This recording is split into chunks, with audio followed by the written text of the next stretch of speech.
నమస్తే, welcome to local news. నేను తులసి. ముందుగా హెడ్లైన్స్.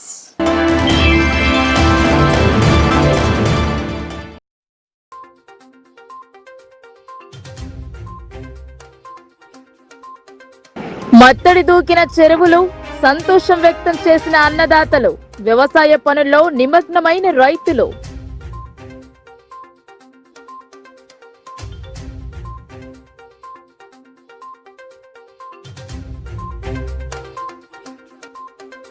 వ్యవహారిక సత్యాన్ని రచనల రూపం చూపిన మహాకవి, దాశరథి జన్మదినోత్సవంలో ఎమ్మెల్సీ గోరేటి.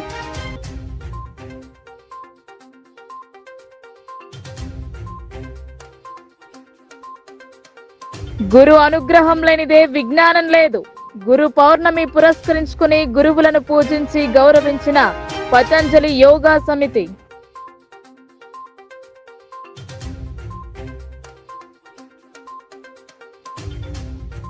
వీడిన కిడ్నాప్ కథ, తల్లిదండ్రుల చెంతకు చేరిన బాలుడు 24 గంటల వ్యవధిలో ఛేదించిన పోలీసులు.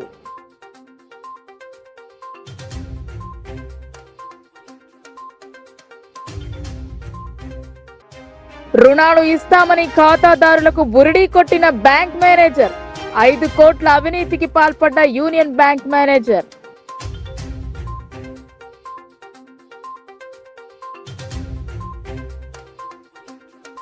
మొన్నటి వరకు వరుణుడు ముఖం చాటేయడంతో చెరువులు, కుంటలు ఎండిపోయాయి.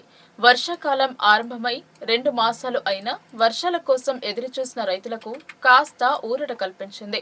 2 రోజులుగా కురిసిన వర్షాలకు పలు చెరువులు మత్తడి దూకాయి.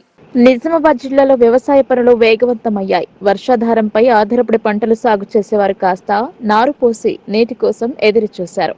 భూగర్భ జలాలు సైతం ఇంకిపోవడం పలు గ్రామాలలో నీటి ఎద్దడి మొదలైంది. జిల్లాకు వరప్రదాయిని అయిన నిజాం సాగర్ వెక్కిరిస్తోంది. రైతుల అవసరాల కోసం ఉన్న నీటిని వదిలి పంటలను కాపాడారు. ఈసారి కాలం అంతగా అనుకూలంగా ఉండకపోవచ్చని భావించిన ప్రజలు సంతోషం వ్యక్తం చేస్తున్నారు. 2 రోజులుగా ఎడతెరపి లేకుండా కురిసిన వర్షాలకు చెరువులు అలుగురు పారాయి. ఆదివారం కాస్త అరుపు ఇవ్వడంతో వ్యవసాయ పనుల్లో రైతులు మునిగారు. కొత్త నీటితో చెరువులు మత్తడి దూకి దిగువకు నీరు రావడంతో కాలువల ద్వారా నీటిని పంట పొలాల్లోకి మళ్లించుకుని పంటల సాగుకు సిద్ధమయ్యారు. మానవీయ సమాజాన్ని స్వప్నించి రచనలు చేసిన మహాకవి దాశరథి అని ఎమ్మెల్సీ ప్రముఖ వాగ్గేయకారుడు గోరెటి వెంకన్న అన్నారు. ఏ మత గ్రంథాల్లో లేని మానవతా విషయాలను కవితల రూపంలో చెప్పిన మహాకవి దాశరథి అని అన్నారు. నిజామాబాద్ నగరంలోని టీఎన్జీఎస్ భవన్లో ఆదివారం దాశరథి జయంతి సభ జరిగింది. ఈ సభకు ఎమ్మెల్సీ గోరెటి వెంకన్న ముఖ్య అతిథిగా హాజరయ్యారు. ఈ సందర్భంగా ఆయన మాట్లాడుతూ, ప్రశ్న వేయకుంటే కవి కాడని, ప్రశ్న వేసిన వాడే నిజమైన కవి అని అన్నారు. దాశరథి అందరికీ ఆదర్శనీయుడని పేర్కొన్నారు. పద్యాన్ని చాలా గొప్పగా రాసిన అద్భుతమైన భావకవి దాశరథి అని వెంకన్న అన్నారు. వ్యవహారిక సత్యాన్ని తన రచనల రూపంలో చెప్పిన మహాకవి దాశరథి అని పేర్కొన్నారు. కవుల నుంచి పసిపాప నవ్వులాంటి కవిత్వం రావాలని సూచించారు. కవి శ్రమజీవుల పక్షాన ఉండాలన్నారు. మనుషుల్లో వివేకం నశిస్తుందని, క్రూరత్వం పెరుగుతుందని, సమాజానికి ఇది మంచిది కాదని ఆయన అన్నారు. వివేకవంతులు సైతం ఆత్మహత్యలు చేసుకునే దయనీయ పరిస్థితి నెలకొందని, కొందరు లాభాపేక్షతో అన్ని కల్తీ చేస్తున్నారని వెంకన్న ఆవేదన వ్యక్తం చేశారు. కవులు, రచయితలు ప్రజల కోసం 10 నిమిషాలు కేటాయించి వారి కష్టాలను రాస్తే దాశరథికి నిజమైన నివాళి అర్పించినట్టు అవుతుందన్నారు. అంతకుముందు దాశరథి చిత్రపటానికి వెంకన్న పూలమాల వేసి నివాళులు అర్పించారు. జయంతి ఉత్సవాల నిర్వహణ కమిటీ ప్రతినిధులు సిరిపలింగన్న, ఎన్ దాసు, అష్టగంగాధర్, ఖ్యాతం చంద్రశేఖర్, సాయిబాబా, తిరుమల శ్రీనివాస్, సాయి లవోలా, దారం గంగాధర్ తదితరులు పాల్గొన్నారు. చివరి కలిసి మూగవాని పుననవాడు మామూలాది రాజ్యం ఉండాలి, చుంద్ర దేవతలు శ్మశానంకు నీరు. నా పుస్తకాన్ని ఇష్టంగా ఆయన కూడా విస్మరిస్తున్న ఒక మార్మిక మహాజ్ఞాని, ఒక యోగి లాంటి ప్రపంచం పట్టణ అంతరం కూడా కేశవరెడ్డి గారు ఇది జీవితాంతం పాటించాడు. ఆయన నాకు పరోక్ష గురువు, పరోక్ష ఆశ్రమించారు. కేశవరెడ్డి గారు నా పుస్తకాన్ని ఆశ్రమించడం, మా ఇద్దరి మధ్య వయస్సుకు మించిన పరిణతి, మైత్రం లేదు. అలాంటి మహాత్ముడు మీ ఊళ్ళో చిత్తూరు నుంచి వచ్చి బతికినాడు. ఆయన మామూలు రచయిత, అంతర్జాతీయ తెలుగు రచయిత ఎవరైనా ఒక 5 మంది పేర్లు వస్తే అందులో కేశవరెడ్డి గారు ప్రథమ స్థానంలో అంత గొప్ప రచయిత. ఇంత గొప్ప రచయిత ఈ ఊరికి ఉండిపోయినాడు. అలాంటి రచయిత క్లాస్ ఆయన నవలని గొప్ప క్లాసిక్స్ మనకు తెలుస్తుంది కదండి. ఆయనకు ఈ ఊరు ఎంత జ్ఞానం చేసిందో తెలియదు, కానీ నేనైతే నా రుణం ఆయన పాదాబంధం తీసుకొని వచ్చినప్పుడల్లా నా పుస్తకాలు అలసంద్ర ఒక పుస్తకం గొప్ప పుస్తకం అని అంటాడు ఆయన. దాన్ని ఆయన చేతులను ఆవిష్కరించుకోవాలని చేసి నేను 10,000 దాదాపు ఆ రోజుల్లో 15,000 పెట్టి ఏసీ రూమ్ చేస్తే దాంట్లో వచ్చే సారు బీడీలు కాల్చి మొత్తం ఇష్టపడి అసలు బీడీలు ఒక లారీ క్లీనర్ లాగా ఉండేది మహాత్ముడు. దాశరథ గారు అట్లే ఉండేది. అందుకే రచయితలు, కవులు, సకల జాడ్యాలను, సకల దిపత్యాలను, సకల మనకు మనం గొప్ప రాజులు, మంత్రులు, నాయకులు, అనుచరులు తేడాలు లేని సంఘం. కవులు గాయ పాడతారు, కోయిల పాడుకుంటూ పోతుంది, ఇంటి కొన్ని మారుతాయి. కోయిల చిన్న మొగ్గ ఉంటుందంట, కోయిల పూత వచ్చిన పూసినప్పుడు మొగ్గ పిందెగా మారుతుంది. కవి పాడుతుంటే అది తెలియకుండా పిందే మారుతుంది. అట్లా కవి రచయితలతో పాడుతుంటే ప్రపంచం తను మార్చుకుంటుంది. రుద్రవీణ, మహేంద్రోదయము, అనేక కావ్యాలు, గజల్ అనువాదాలు, గేయ ఛందస్సు, పద్యంలో మహా విజృంభించిన విశ్వకవి అయిన పద్యంతో వచన కవితలకు రాసినాడు, కథలు రాసినాడు, అన్నిటికంటే పసిపిల్లవాడిలాగా జీవించినాడు. ప్రాణములొడ్డి ఘోర గానాటములను పడగొట్టి మంచి మాగానం సృజించి ఎముకలను చేసి పొలాల దున్ని భోషానములను నవాబునకు స్వర్ణము నింపిన రైతుదే తెలంగాణము. ముసలి నక్కకు రాచరికంబు దక్కునే కాకుండా ఒక రాజును గెలిపించటకై ఒరిగిన రకంటాలని ఈ పేద రాజులు, మంత్రులు, నాయకులు, అనుచరుల సంఘం కోసం, మహోన్నత సమాజం కోసం బుద్ధ భగవాన్ని కూడా స్తుతించి కావ్యం రాసిన గొప్ప మహాకవి మన తెలంగాణ ఆత్మ. మనందరికీ ఈ ఆకాశ దీపమే కదా ఆయన, ఎప్పటికీ ఆరిపోని మహాదివ్య వెలుగులో తెలంగాణ కవిత సాహిత్య లోకమంతా. ఆషాఢ శుద్ధ పౌర్ణమిని గురు పూర్ణిమ, వ్యాస పూర్ణిమ అని అంటారు. వ్యాస గురు పూర్ణిమ గురు అనుగ్రహం లేనిదే ఇహలోకంలోనైనా పరలోకంలోనైనా సుఖం పొందడం దుర్లభం అంటారు. గురువులను పూజిస్తూ వారు నేర్పిన విద్యను మననం చేసుకుంటారు. సనాతన హైందవ సమాజంలో గురువుకు తల్లిదండ్రుల తర్వాత స్థానం దక్కింది. పూర్వకాలంలో గురువులను శిష్యులు ప్రసన్నం చేసుకుని వారి నుంచి విద్యాబుద్ధులు నేర్చుకునేవారు. ఆశ్రమంలోనే ఆయనతో పాటు నివసించేవారు. ఈ రోజున గురువులను పూజించి గౌరవిస్తారు. గురు పౌర్ణిమ రోజునే వ్యాస మహర్షి జన్మించినట్టు పురాణాలు చెబుతున్నాయి. ఆయన జన్మదినాన్ని ఒక మహాపర్వదినంగా జరుపుకోవడం తరతరాలుగా కొనసాగుతోంది. ఈ రోజున గురు భగవానుడిని, వ్యాస మహర్షిని పూజించే వారికి అష్టైశ్వర్యాలు కలుగుతాయని నమ్మకం. ఇందులో భాగంగా గురు పౌర్ణమి సందర్భంగా వినాయక్ నగర్లో పతంజలి యోగా సమితి, భారత్ స్వాభిమాన్ ట్రస్ట్ ఆధ్వర్యంలో యోగా గురువులకు సన్మానం జరిపారు. ఈ కార్యక్రమంలో యోగ రత్న ఎక్కొండ ప్రభాకర్, జై కిషన్, జి సాయిన, బుచ్చన్న, సత్యనారాయణ గౌడ్, ఎం ఆంజనేయులు, జలంధర్ గౌడ్, జి రంజిత్, బంటు, సంతోష్ నారాయణ, విజయ్ కుమార్ మరియు వివిధ యోగా కేంద్రాల నుండి యోగా సాధకులు పెద్ద సంఖ్యలో పాల్గొన్నారు. ధన్యవాదాలు.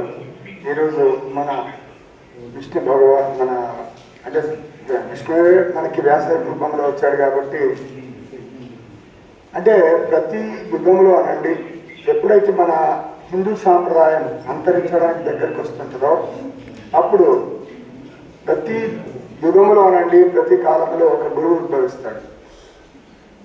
అసలు ఈ ప్రపంచం పుట్టి కోట్ల సంవత్సరాలు. మనం పూజ చేస్తుంటే చెప్తుంటారు కదా, వ్యవస్థ మనవంతరే జంబూదీపే పడత వర్షే పడతకండే మీరు దర్శనం. సరే, ఇవన్నీ ఏంటంటే యుగాలు చెప్తున్నప్పుడు అంటే హిందూ సాంప్రదాయం ఎక్కడి నుంచి ఉంది. అయితే ఇక్కడ ఒకటి విషయం మనం చెప్పాలి ఏంటంటే, చెప్పాలంటే చాలా ఉంది, కానీ ఈరోజు ఎంతోమంది మరి ఉదయం నుంచి ఇక్కడ ఉన్నారు. ఒకరి నుంచి ఒకరికి లోపల రగిలిపోతా ఉన్నది. ఇందాక మీరు విజయస్వామి గారిని చూశారు. అంటే లోపల మనం ఏమైపోతున్నాము, మన పిల్లలు ఏమైపోతారని ఒక లోపలటువంటి దాన్ని ఏమంటారంటే ఆ వేడి ఎవరెవరికి ఉంది. గురుభ్యో నమః. గురు పౌర్ణమి అంటే వ్యాస పౌర్ణమి. అసలు మనకు ఒక చిన్న విషయం, అసలు 2014లో క్రితము నాకు యోగా అంటే అసలు ఏం తెలియదు. యోగా అంటే ఎట్లుంటుంది, యోగా ఏ విధంగా పోవాలా అనేది కూడా నాకు అసలు ఆ రోజు నాకేం తెలియదు. గతంలో ఒక మా నారాయణ బోర్గంలో 2014లో సంతోష్ రోజు నువ్వు బోర్గాం నుండి మోపాల్ దాకా వెళ్తున్నావు, అటు నుంచి ఇటు వాపసు వస్తున్నావు. సుమారు నీకు దాదాపు 6 కిలోమీటర్లు అవుతుంది. నీ నడవడముని ఎందుకు ఒక యోగా అనేది కార్యక్రమం ఇక్కడ మహేందర్ రెడ్డిలో మనము ప్రారంభించడం. దాంట్లో గురువర్యులు అని చెప్పి ఎక్కుండ ప్రభాకర్ గారు ఆయన ఆధ్వర్యంలో యోగా ప్రారంభమైంది. యోగాకు వస్తావా అని చెప్పి నాకు అన్నాడు. ఆ రోజు నాకు తెలియదు యోగా అంటే అసలు ఏంటిది యోగా అంటే. నేను యథావిధిగా డ్రెస్ వేసుకొని కాళ్ళకు షూ వేసుకొని యోగాకు వెళ్ళా. అక్కడ పోయిన తర్వాత శనివారం తెల్లవారుజామున నిజామాబాద్ ప్రభుత్వ ఆసుపత్రి నుండి కిడ్నాప్ కు గురైన 3 ఏళ్ల బాలుడి కథ సుఖాంతమయ్యింది. ఆసుపత్రిలో నుండి తీసుకెళ్తున్న సమయంలో రికార్డైన దృశ్యాల ఆధారంగా పోలీసులు కేసును ఛేదించారు. నిజామాబాద్ ప్రభుత్వ ఆసుపత్రి నుండి శనివారం తెల్లవారుజామున తండ్రి పక్కలో పడుకుని ఉన్న 3 ఏళ్ల బాలుడు అరుణ్ ఆచూకీని మెట్పల్లిలో గుర్తించారు. అరుణ్ ను కిడ్నాప్ చేశారని అరుణ్ తండ్రి సాయినాథ్ పోలీసులకు ఫిర్యాదు చేయగా సీసీ కెమెరా దృశ్యాల ఆధారంగా బాలుడిని తీసుకెళ్తున్న దృశ్యాల ఆధారంగా ఆర్మూర్ వైపు తీసుకెళ్తున్నట్టు గుర్తించి అన్ని పోలీస్ స్టేషన్ల సిబ్బందిని అలర్ట్ చేయడంతో జగిత్యాల జిల్లా మెట్పల్లిలో బాలుడి ఆచూకీ కనుగొన్నారు. బాలుడు ప్రస్తుతం పోలీసుల ఆధీనంలో ఉన్నారు. తల్లిదండ్రులకు అప్పగించనున్నారు. మానవుడు ఇద్దరిని నమ్ముతాడు. ఆరోగ్యంగా ఉండాలంటే డాక్టర్ను, డబ్బులకు భద్రత కల్పిస్తారని బ్యాంక్ సిబ్బందిని నమ్ముతారు. కానీ కష్టపడి సంపాదించిన డబ్బును పొదుపు చేస్తే రుణం ఇస్తామని చెప్పి ఖాతాదారులకు తెలియకుండానే రుణం డబ్బులు నొక్కేశాడు ఆ బ్యాంక్ మేనేజర్. రుణాల పేరుతో ఖాతాదారులకు శఠగోపం పెట్టాడు నగరంలోని పెద్ద బజార్లోని యూనియన్ బ్యాంక్ మేనేజర్. ఈ ఘటన నిజామాబాద్ జిల్లాలో వెలుగులోకి వచ్చింది. నగరంలోని శివాజీ నగర్లోని యూనియన్ బ్యాంక్ లో అజయ్ గత కొంతకాలంగా మేనేజర్ గా పనిచేస్తున్నాడు. ఖాతాదారులు, చిరు వ్యాపారులకు వివిధ రకాల లోన్ల ఆశ చూపాడు. ఈ మేరకు లోన్లు మంజూరు చేశాడు. మొదటి దఫా వాళ్ళ ఖాతాలోకి లోన్ అమౌంట్ జమ చేసి నమ్మించాడు. ఆ తర్వాత మిగతా అమౌంట్ ను తన సొంత ఖాతాలోకి మళ్లించాడు. సెలవు పెట్టిన అజయ్ ఇల్లు ఖాళీ చేసి బిచానా ఎత్తేశాడు అన్న ప్రచారం జరుగుతోంది. లోన్ వాయిదాలు చెల్లించాలంటూ బ్యాంక్ నుంచి బాధితులకు ఫోన్లు రావడంతో మేనేజర్ కోసం ఆరా తీశారు. అతను సెలవులో ఉన్నట్లు బ్యాంక్ సిబ్బంది చెప్పారు. అతను పరారైనట్లు తెలుసుకున్న బ్యాంక్ అధికారులు ఆయన స్థానంలో మరో మేనేజర్ను నియమించారు. మోసపోయిన బాధితులు పోలీసులను ఆశ్రయించారు. 40 మందికి చెందిన సుమారు 5 కోట్ల వరకు నొక్కేసినట్లు అంచనా వేస్తున్నారు. బ్యాంక్ లావాదేవీలపై విచారణ జరిపి తమకు న్యాయం చేయాలన్నారు.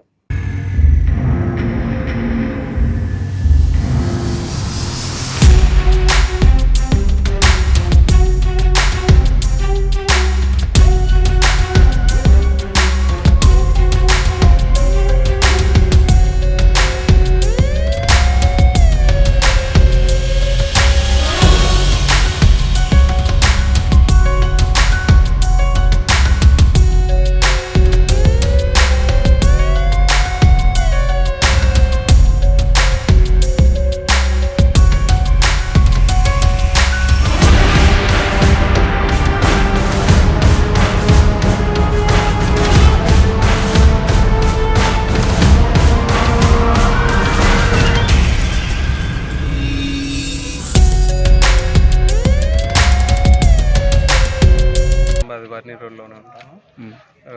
నేను నాకు బిజినెస్ లోన్ పర్పస్ గురించి నేను Badabazar union bank manager Ajay గారు సార్ని కలిశాను లాస్ట్ 6 మంత్స్కి. కలిస్తే నాకు బిజినెస్ లోన్ గురించి కావాలి సార్ అని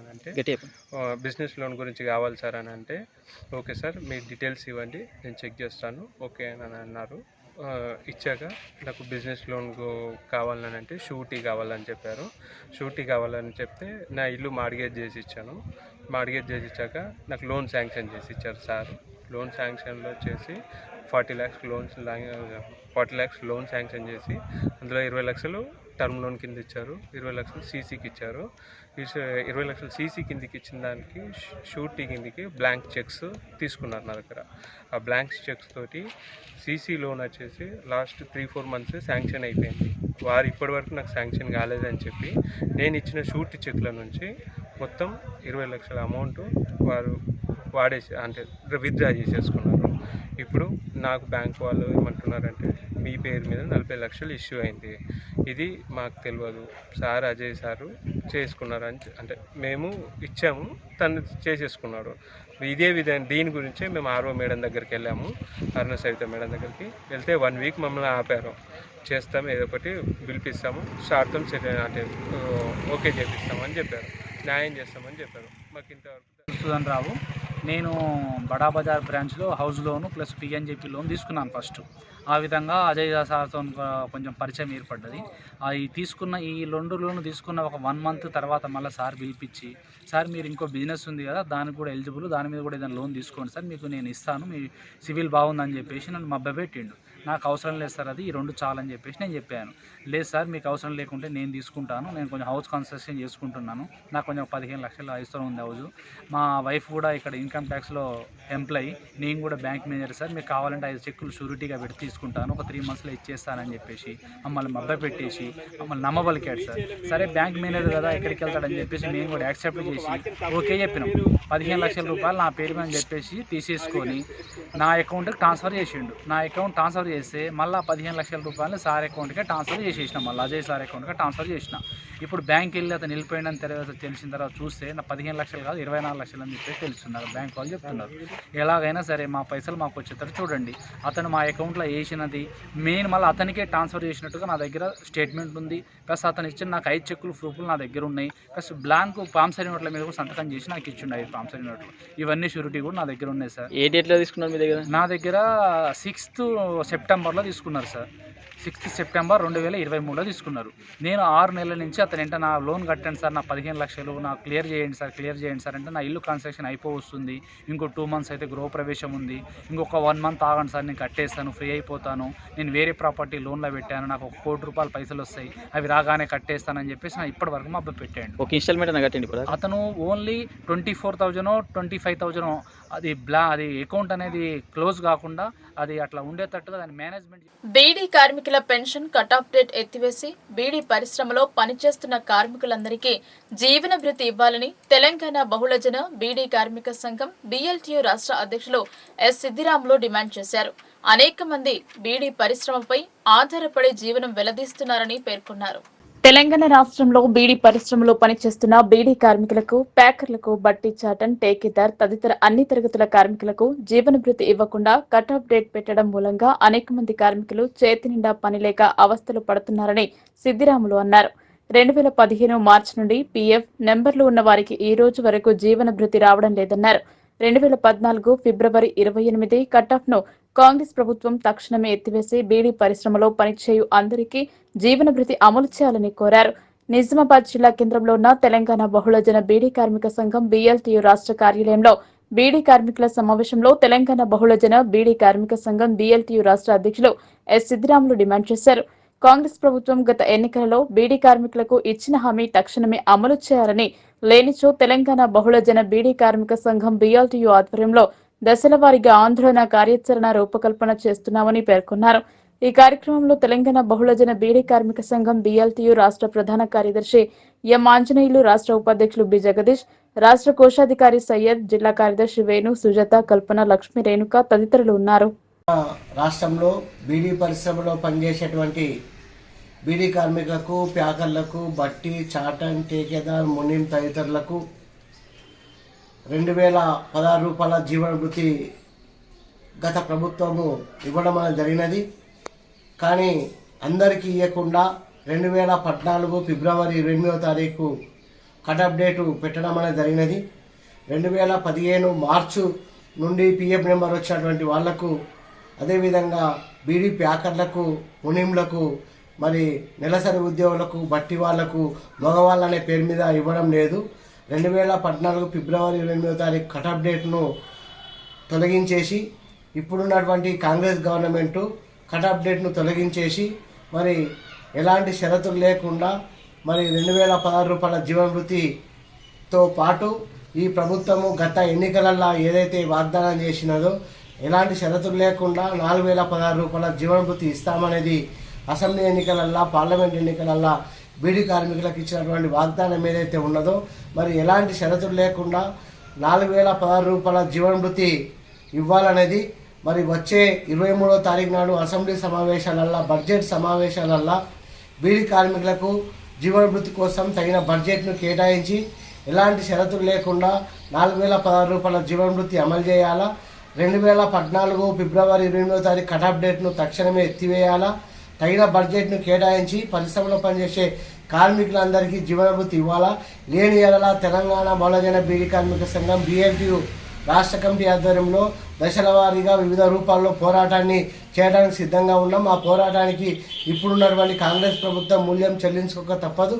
కాబట్టి ఇచ్చిన వాగ్దానాన్ని బీడీ కార్మికుల ఓట్లతో గద్దెనెక్కినటువంటి కాంగ్రెస్ ప్రభుత్వము ఇచ్చిన వాగ్దానాన్ని తక్షణమే అమలు చేయాలా. ఎలాంటి షరతులు లేకుండా 4016. నందిపేట్ మండలం తల్వేదలో రాజుకున్న వివాదం ఇంకా కొలిక్కి రావడం లేదు. సాయిరెడ్డిపై కేసు నమోదు చేసి కఠినంగా శిక్షించాలని డిమాండ్ చేస్తున్నారు. గ్రామ పంచాయతీ ముందు ధర్నా చేపట్టారు. న్యాయం చేయాలంటూ 25న చలో నందిపేట్కు పిలుపునిచ్చారు. 9 ప్రజా సంఘాల ఐక్యవేదిక ఆధ్వర్యంలో ముందుకు సాగుతున్నారు. నందిపేట్ మండలం తల్వేద గ్రామంలో దౌర్జన్యంగా రోడ్డును కబ్జా చేయడానికి యత్నించి అడ్డుకున్న పెద్దనపై దాడి చేయించిన సూత్రధారి సాయిరెడ్డిపై కేసు నమోదు చేసి కఠినంగా శిక్షించాలని దళిత రాజకీయ పార్టీ ప్రజా సంఘాల జేఏసీ జిల్లా కన్వీనర్ సావిల్ గంగాధర్, సభ్యులు మాస్లన్ రాష్ట్ర ప్రధాన కార్యదర్శి వి ప్రభాకర్, సిపిఎం ఆర్మీ డివిజన్ కార్యదర్శి వెంకటేష్, ఎంఆర్పీఎస్ జిల్లా అధ్యక్షుడు కనకం ప్రమోద్ మాదిగా, ఎంఆర్పీఎస్ రాష్ట్ర మహిళా అధ్యక్షురాలు పోసాని డిమాండ్ చేశారు. తల్వేద గ్రామంలో శనివారం రోజు ప్రజా సంఘాల నాయకులు, ఎంఆర్పీఎస్, సిపిఎం నాయకులు తీవ్రంగా గాయపడ్డ పెద్దనను పరామర్శించారు. అనంతరం తల్వేద గ్రామంలో ప్రజా సంఘాల ఆధ్వర్యంలో బాధితుడు పెద్దన ఇంటి నుంచి ర్యాలీగా బయలుదేరి అంబేద్కర్ విగ్రహానికి పూలమాలలు వేసి పెద్దనకు న్యాయం చేయాలని నినాదాలు చేశారు. అనంతరం వారు మాట్లాడుతూ తల్వేద గ్రామంలో పెద్దన వ్యవసాయ భూమి నుంచి దౌర్జన్యంగా రోడ్డు వేయాలని కొంతమంది ప్రయత్నించారన్నారు. హైకోర్టు ఉత్తర్వులు ఉన్నా రక్షించవలసిన పోలీసులు పట్టించుకోవడం లేదని విమర్శించారు. పొలంలో రోడ్డు వేయడాన్ని అడ్డుకున్న పెద్దనపై దాడికి ప్రణాళిక రచించిన సాయిరెడ్డిని ఇప్పటి వరకు అరెస్టు చేయడం లేదన్నారు. ఈ కేసులో పక్షపాతంగా వ్యవహరిస్తున్న నందిపేట ఎస్ఐ రాహుల్ ను సస్పెండ్ చేయాలని వారు డిమాండ్ చేశారు. ఈ కేసులో ఆర్మూరు ఏసీపీ బస్వారెడ్డి విచారణ అధికారిగా ఉంటూ బాధితులు సాయిరెడ్డి పేరు చెబితేనే ఆగ్రహం వ్యక్తం చేస్తున్నారన్నారు. కాబట్టి ఏసీపీ బసవరెడ్డిని ఈ కేసు విచారణ అధికారిగా తొలగించి నిష్పక్షపాతంగా వివరించే మరో ఏసీపీని విచారణ అధికారిగా నియమించాలని వారు డిమాండ్ చేశారు. పెద్దనపై దాడి చేయించిన నిందితుడిని శిక్షించాలని కోరుతూ దళిత సంఘాలు, ప్రజా సంఘాల ఆధ్వర్యంలో ఈ నెల 25న చలో నందిపేట్ కార్యక్రమాన్ని చేపడుతున్నామని చెప్పారు. నందిపేటలో అంబేద్కర్ విగ్రహం నుంచి తహసీల్దార్ కార్యాలయం వరకు భారీ ర్యాలీని నిర్వహిస్తామన్నారు.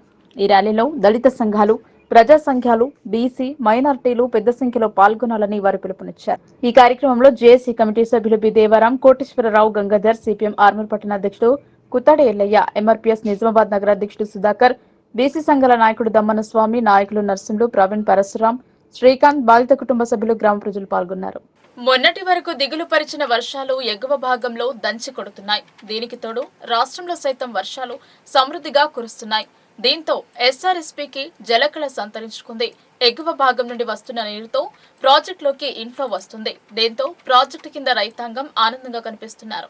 ఉత్తర తెలంగాణ వరప్రదాయినిగా పిలువబడుతున్న శ్రీరామ్ సాగర్ ప్రాజెక్టులోకి వరద నీరు భారీగా వచ్చి చేరుతుంది. ప్రాజెక్టు ఎగువ ప్రాంతాల్లో కురుస్తున్న వర్షాల కారణంగా ప్రాజెక్టులోకి ఇన్ఫ్లో పెరుగుతోంది. ప్రాజెక్టు పూర్తి నీటి నిల్వ సామర్థ్యం 1091 అడుగులు కాగా 80.5 టీఎంసీలు, ప్రాజెక్టులో 1066.30 అడుగుల నీటి మట్టం 17.662 టీఎంసీల సామర్థ్యంతో ఉంది. గతేడాది ఇదే సమయానికి నీటి నిల్వ 1072.90 అడుగులతో 28.541 టీఎంసీల సామర్థ్యం కలిగి ఉంది. ప్రస్తుతం ప్రాజెక్టు నుండి ప్రతిరోజు రైతుల సాగునీటి అవసరాల కోసం సరస్వతి కెనాల్ ద్వారా 10 క్యూసెక్కుల నీటిని బయటకు వదులుతున్నారు. ప్రజల తాగునీటి అవసరాల కోసం మిషన్ భగీరథ పథకంలో భాగంగా కోరిట్ల, జగిత్యాలకు 61 క్యూసెక్కుల నీటిని విడుదల చేస్తున్నారు. ఆదిలాబాద్, నిర్మల్ ప్రాంతాలకు 63 క్యూసెక్కులు, ఆర్మూర్, నిజామాబాద్, కామారెడ్డి ప్రాంతాలకు 107 క్యూసెక్కుల నీటిని అధికారులు ప్రతిరోజు విడుదల చేస్తున్నారు. ఈ నెల 1 నుండి శనివారం ఉదయం 6 గంటల వరకు ఎస్ఆర్ఎస్పీ ఎగువ ప్రాంతం నుంచి ప్రాజెక్టులోకి 12.163 టీఎంసీల నీరు చేరగా గడిచిన 20 రోజుల్లో ప్రజల తాగునీటి అవసరాలకు మిషన్ భగీరథ ద్వారా, సాగునీటి అవసరాలకు సరస్వతి కెనాల్ ద్వారా 2.21 క్యూసెక్కుల నీటిని బయటకు విడుదల చేసినట్లు అధికారులు పేర్కొన్నారు. నీటి విడుదల ఇంకా కొనసాగుతున్నట్లు వారు చెబుతున్నారు. ప్రతిరోజు సగటున 18,275 క్యూసెక్కుల నీటి ప్రవాహం ఎస్ఆర్ఎస్పీలోకి వచ్చి చేరుతోందన్నారు. గతేడాదితో పోలిస్తే ఈ ఏడు తగ్గిన వర్షాల కారణంగా ఇన్ఫ్లో తక్కువ స్థాయిలో కొనసాగుతోంది. మహారాష్ట్రలో ప్రాజెక్టు ఎగువ ప్రాంతంలో వర్షాలు బాగా కురిస్తేనే ప్రాజెక్టులోకి వరద పోటెత్తి నీటి నిల్వ భారీగా పెరిగే అవకాశాలున్నాయి. ఎస్ఆర్ఎస్పీ పరిధిలో సాగు చేస్తున్న రైతులు కూడా అదే ఆశతో ఎదురు చూస్తున్నారు. నిర్మాణంలో ఉన్న భవనంపై నుండి లిఫ్ట్ గుంతలో పడి మహిళ మృతి చెందింది. మహిళ మృతిపై అనుమానాలు వ్యక్తం చేస్తున్నారు. ప్రమాదవశాత్తు పడిందా లేక నెట్టవేయబడిందా అనే కోణంలో పోలీసులు దర్యాప్తు చేపట్టారు. కామారెడ్డి జిల్లా కేంద్రంలోని అశోక్ నగర్ కాలనీలో ఓ భవనం నిర్మాణంలో జరుగుతుంది. ఆ భవనంలో పాల్వంచ మండలం మంతన్ దేవునిపల్లి గ్రామానికి చెందిన భూమయ్య, రాజేశ్వరి అనే దంపతులు ఆ భవనంలో వాచ్మెన్ గా పనిచేస్తున్నారు. 3వ అంతస్తు భవనంలో ఉన్న లిఫ్ట్ గోయిలో పడి రాజేశ్వరి అక్కడికక్కడే మృతి చెందింది. శనివారం రాత్రి సమయంలో భార్యాభర్తలకు మధ్య గొడవ జరిగినట్లు స్థానికులు తెలిపారు. మృతి చెందిన రాజేశ్వరి భర్త భూమయ్య హత్య చేసి గోయిలో నెట్టేశాడా లేక ప్రమాదవశాత్తు క్రింద పడిందా అనే కోణంలో పోలీసులు దర్యాప్తు చేపట్టారు.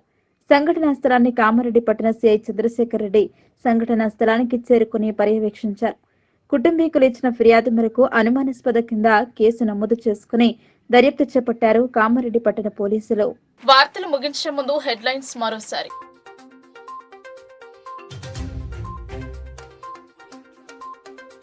మత్తడి దూకిన చెరువులు, సంతోషం వ్యక్తం చేసిన అన్నదాతలు, వ్యవసాయ పనుల్లో నిమగ్నమైన రైతులు.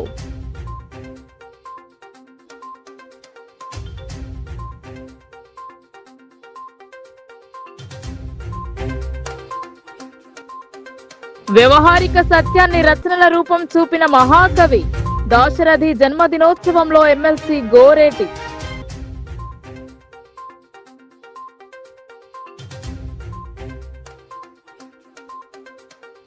గురు అనుగ్రహం లేనిదే విజ్ఞానం లేదు. గురు పౌర్ణమి పురస్కరించుకుని గురువులను పూజించి గౌరవించిన పతంజలి యోగా సమితి.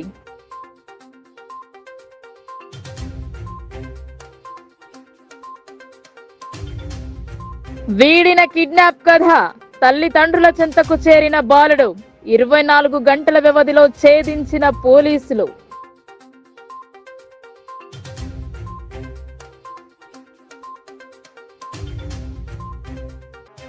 రుణాలు ఇస్తామని ఖాతాదారులకు బురిడీ కొట్టిన బ్యాంక్ మేనేజర్, 5 కోట్ల అవినీతికి పాల్పడ్డ యూనియన్ బ్యాంక్ మేనేజర్.